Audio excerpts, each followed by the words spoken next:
sebenarnya mereka ini, anak-anak ini kenapa? Apakah dia tidak pede Mhm. sebenarnya atau hanya emang suka spotlight aja? Dia lebih suka yang perhatian berlebih gitu. Iya, jadi pasti banyak faktor ya yang kontekstual. Jadi kita pasti tahu ada beberapa hal yang mempengaruhi bagaimana seseorang berperilaku gitu ya, bagaimana kepribadian mereka dalam ilmu psikologi. Kayak contoh pola asuh gitu ya. Kita juga perlu tahu bagaimana pola asuh mereka di lingkungan rumah gitu ya. Kemudian faktor kedua ada faktor makroekonomi juga atau kesenjangan sosial. Jadi banyak nih, ada beberapa riset dari University of California, Toronto.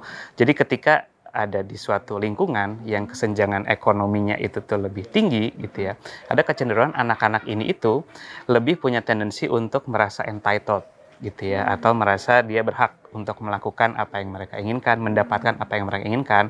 Kenapa? Karena ada riset menarik juga bahwa sekarang itu di kalangan ekonomi atas gitu ya, banyak generasi orang tua yang yes gitu, yes parents gitu. Jadi dia mengiyakan apa yang anaknya mau gitu ya. Kemudian segala itu diberikan dengan mudah gitu ya.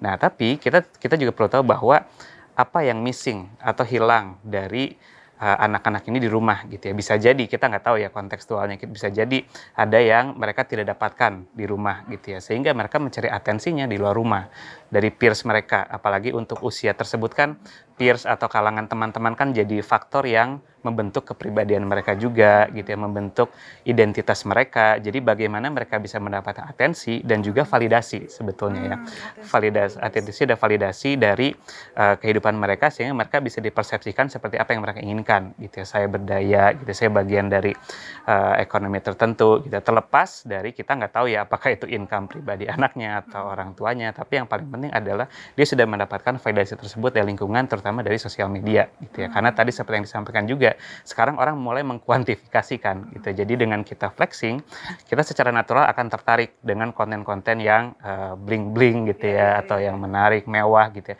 Itu natural lah untuk kita. Tapi itu turns out akan berpengaruh pada self esteem mereka, kepercayaan diri mereka. Makin banyak mereka tuh diberikan atensi gitu ya, mereka semakin percaya diri, dan itulah yang ingin mereka hold gitu ya, atau ingin mereka dapatkan seperti itu.